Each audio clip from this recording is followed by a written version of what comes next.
Hello Taurus, how you doing? Welcome to your energy reading here on the Astroflower, going from the 23rd to the 29th of June. If you saw the messages from energy, it's all about unity, coming together. So then we can finally break free from the chains that have been holding us back to living the fullness of life that we should be living. We also went into the messages of energy, talking about the elements. Now we're going to be talking about air and earth energy, and it comes out very particular within your Astroflower this week here. And we will be talking about that a little bit later on and pulling a few cards on that. In the meantime, let's just see what's going on for the messages from energy for you and the chakra sequencing as well. There will be a video coming out this weekend explaining about the chakra sequencing and how you can use it in order as a tool in order to get the best out of life for you on your relationship side, but also on your relationship, spiritual side of life, but also on your financial and your material side of life. Okay. So without further ado, let's just connect to the energy. Let's find our 0 point. Here we go. There it is there. Beautiful energies coming through there. You can see that air energy actually playing very important roles within your life at the moment, Taurus. And it could sort of distract you a little bit from your pathway if you allow certain things to take control over your life. It could be your passions or your emotions. I think the mental side of things, the plan of action, needs to be adhered to more than anything else. So you can walk in tandem with energy rather than walking against it, rather than swimming upstream, allowing the stream to taking you to your eventual goals more than anything else. Helping you, energy wants to help you, but you've got to allow it to help you more than anything else. Okay, let's just see if there's a vision that comes out of this energy here. Here we go here. I've come back to that river, and when you're going down a river, I don't know if you've ever been like canoeing in rapids and so forth.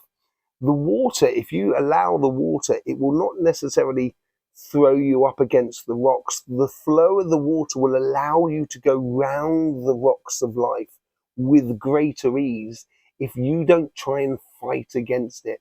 And that's what I'm getting here. And it's like this river is flowing to the sun, flowing towards your joy and goals and your happiness at the end, but allowing it to happen for you more than anything else. And I know, Taurus, you love to get involved and you love to be driving the thing, but there will be these moments to do that. This week here is not that moment. This week here is allowing things to happen for you more than anything else, being relaxed about it, engaging in your life emotionally and passionately in life, but not allowing your emotions and your passions to actually start fighting against the natural flow of energy going through your life.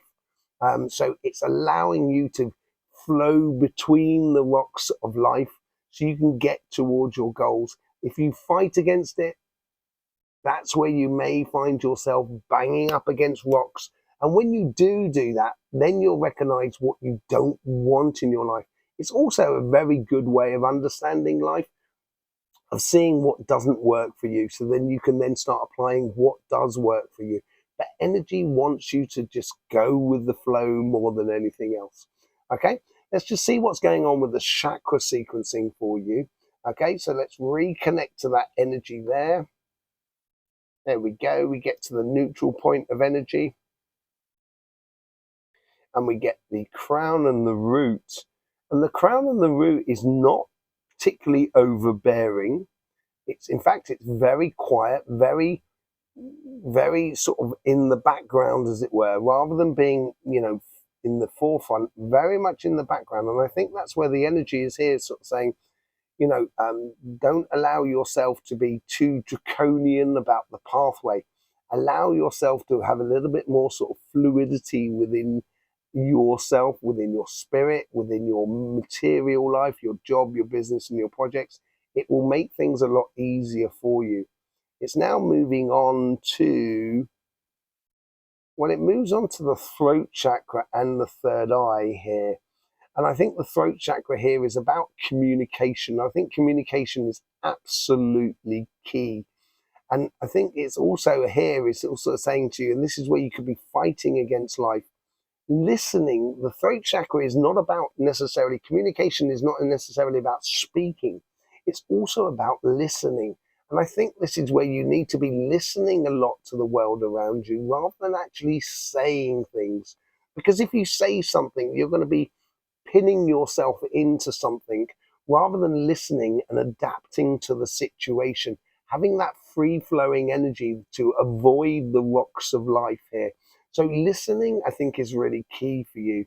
Listening to the world around you, and then it comes into the solar plexus. So, then you can apply that force. So, when the river, when you go round those rocks and there is that moment where you can get in and do a bit of sort of paddling, as it were, rowing, as it were, or forcing, that's when you can do it. But it's got to be precise moments of doing that.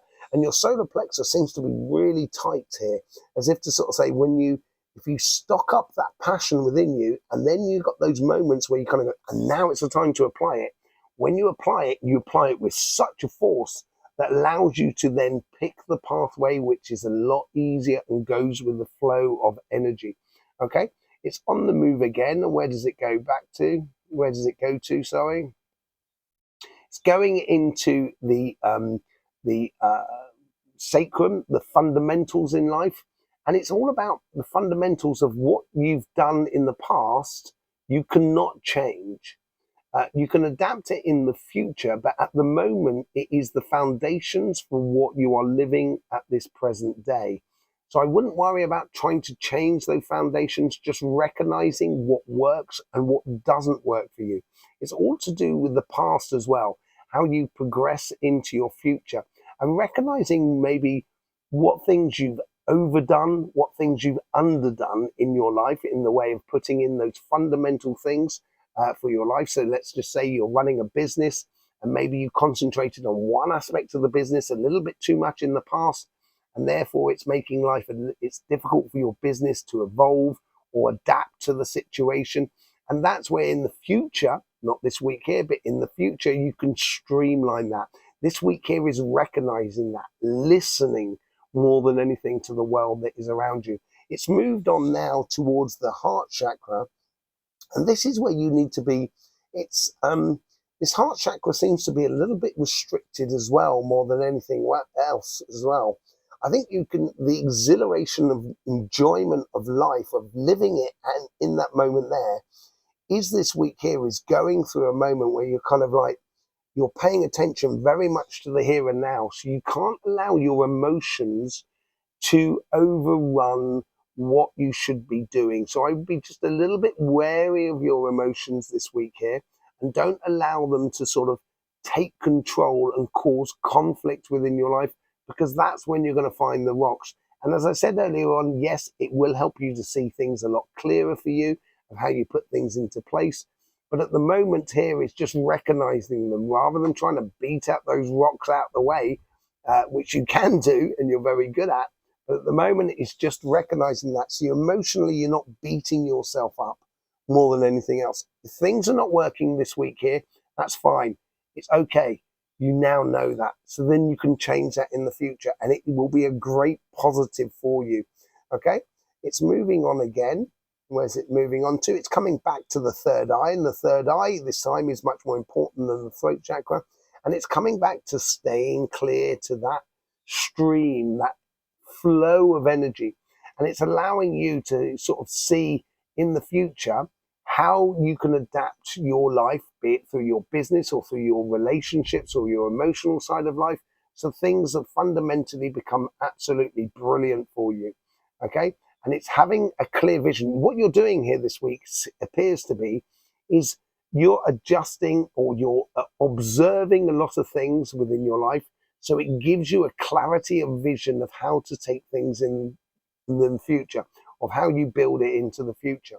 It's on the move again. Where is it moving? It's moving to the crown of the root. And the crown of the root this time is, once you get that clear vision all of a sudden the crown and the root becomes really important, because then that is the path that you need to take. It's all about clarity of vision this week, I think, here for more than anything else. Seeing what works and what doesn't work for you more than anything else. Okay, let's just see how those elements, as I said, we were talking about that in the Messages from Energy, which comes out on Wednesday. We were talking about air and earth energy that coming from the sun at the moment, that's coming through, feeding through the earth's energy, and then obviously feeding through us as individuals.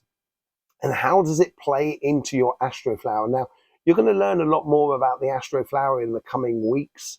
But at the meantime, it's to suffice to say, it's something that I developed over the last 20 years in accordance with Tanya. So it's a tool that is, with the clients that came to see me for my healing, it was much more of a tool to help prevention rather than cure. It seems to be really important that as we go forward. So yes, just looking at your Astroflower, which is at the top here, it's made up of 10 different petals. The fundamental petals is 1, 2, 3, and 4. Now, 2 and 3 are your karmic paths on your relationship side and your financial side. Relationship side is petals 2. Financial side is petals 3. Petals 1 and 4 is all about your synchronicities or your intuition or your networking or your socializing with the world around you. And what you might notice here is, more than anything else, you do have that earth energy that is in petals 1 and 2, and you get that fixed earth energy, and it is reflecting you in petal 1 here, your connection with other people. And because you have earth at your surface, because you're an earth sign, but at your base you do have this fire as well, which gives you that determination that only Taurus has. And that petal 1 reflects you incredibly, how you interact with other people, that sincere, honest, reliable connection that you can have with other people. And I think that's where that fixed earth here that you can just see at the top here, on petal 1, where you get the fixed earth and the fixed fire coming from your good self, and the fixed earth coming from Leo, which plays in exactly into your energies totally. So I would see how it fits with other people around you. And this is all about listening. And listening doesn't necessarily mean listening through auditive.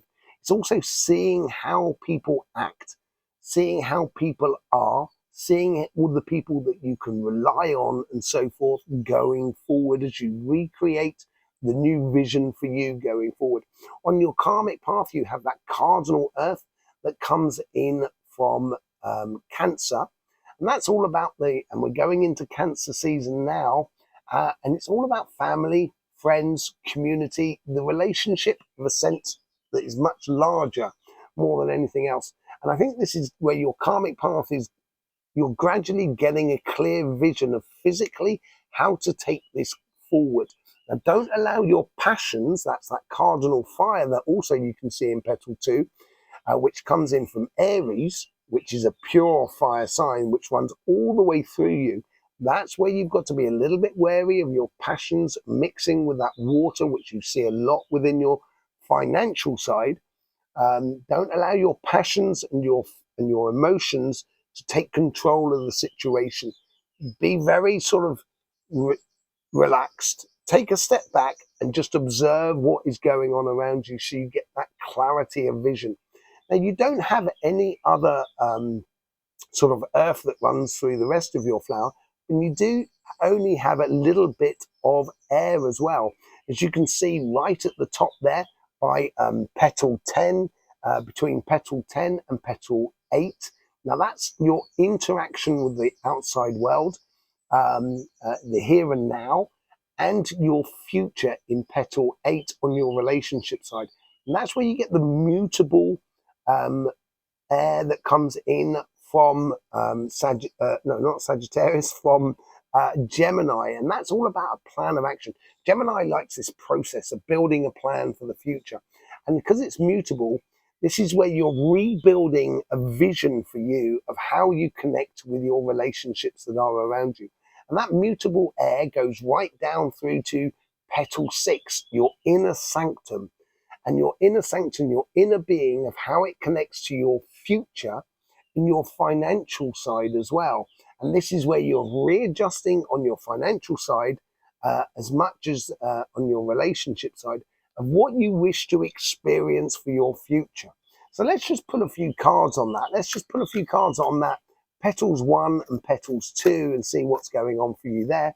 Petals 1, you get the 8 of Swords. Is this because you're stuck within your relationships? It could well be. But also at the same time, I think it's saying to you, this is where you've got to go with the flow of energy to avoid those rocks. You don't need to move a lot. You need to be sort of fixed in a way. You need to be very sort of, don't allow your emotions, because you can see here, she's got all that water at her feet here. Don't allow your emotions to dictate to you, because it will dry you out very quickly and you'll get emotionally sort of distraught in a way with the world around you. And I would avoid your emotions this week here. You also get on your karmic path, you get the Justice card. And that's that cardinal earth that's flowing through you. So on your relationship side here, you're looking for balance. You're looking for the ultimate goal of what you should be doing. The Justice card here brings in that sort of that harmony with that precision, with that sword there of bringing down judgment. And this is about clarifying that vision of how to take your relationships going forward at the moment. It's all about listening more than anything else. Got to say, the 8 of Swords there, she's got blindfolders as well, because she's relying much more on, and she's got her hands tied and everything like that. But she's relying upon her ears more than anything else. She's relying upon what she hears. Let's just see what goes on with that mutable air, how you can adjust things in the here and now. Hierophant, the ultimate spiritual master of energy within the physical world as well. This is all to do with marriage and unification. It's all to do with the trilogy of the 3 steps of body, mind, and soul, and how it all plays in together. And this is about sort of going with the flow of energy as well. It will turn you into a master of your own future, because you're developing and creating that inner vision as you go towards your future. Now, we've only got on your financial side that mutable air. And what's going on there? You get the 4 of Wands. Now, 4 of Wands is also about a celebration, the coming together of one plan, of your plan with a plan of the outside world. It's your plan of your inner being, of what you wish to experience in your coming future, in your financial, your career path, or your business. It's expressing that, but it's expressing it through a plan of action. The quality of the 4 of Wands, it gives us a solid foundation for something to build on. And it's a real celebration. So if you're going for that job and you're looking for a new job, being very clear about what you want out of that job will make it very much easier for you to apply for the right job. And when you go for the interview, you're going to be on fire and get the results. You also get the Page of Swords there. I wanted another card that came out there.